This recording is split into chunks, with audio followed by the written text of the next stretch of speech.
from that hour his poor maimed spirit, only remembering the place where it had broken its wings, cancelled the dream through which it had since groped, and knew nothing beyond the Marshalsea.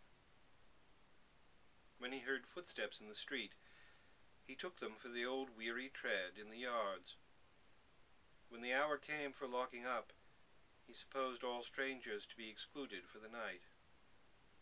When the time for opening came again, he was so anxious to see Bob that they were fain to patch up a narrative how that Bob, many a year dead then, gentle turnkey, had taken cold, but hoped to be out tomorrow, or the next day, or the next at furtherest.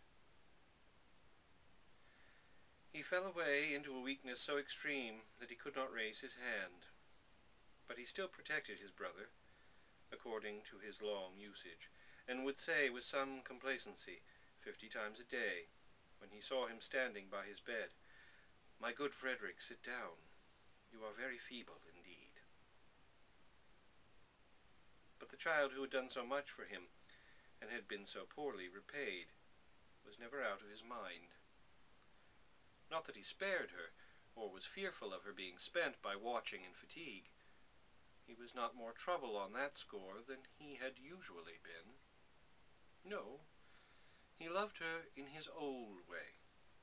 They were in jail again, and she tended him, and he had constant need of her, and could not turn without her, and he even told her sometimes that he was content to have undergone a great deal for her sake. As to her, she bent over his bed with her quiet face against his, and would have laid down her own life to restore him. Thus for 10 days Little Dorrit bent over his pillow, laying her cheek against his. Sometimes she was so worn out that for a few minutes they would slumber together. Then she would awake, to recollect with fast-flowing, silent tears what it was that touched her face, and to see, stealing over the cherished face upon the pillow, a deeper shadow than the shadow of the Marshalsea wall. Quietly, all the lines of the plan of the great castle melted, one after another. Quietly, the ruled and cross-ruled countenance on which they were traced became fair and blank. Quietly, the reflected marks of the prison bars and of the zigzag iron on the wall top faded away. Quietly, the face subsided into a far younger likeness of her own than she had ever seen under the grey hair, and sank to rest.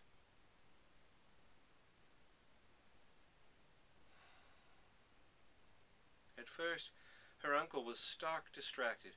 "Oh, my brother, oh, William, William, you to go before me, you to go alone, you to go, and I to remain.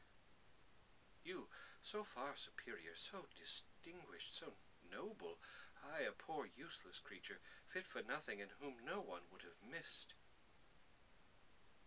It did her, for a time, the good of having him to think of and to succor. "Uncle, dear uncle, spare yourself. Spare me." The old man was not deaf to the last words. When he did begin to restrain himself, it was that he might spare her.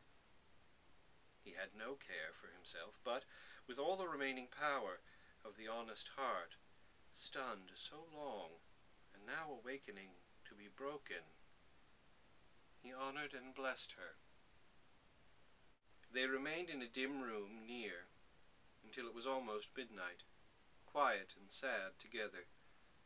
At times his grief would seek relief in a burst like that in which it had found its earliest expression, but, besides that his little strength would soon have been unequal to such strains, he never failed to recall her words, and to reproach himself, and calm himself.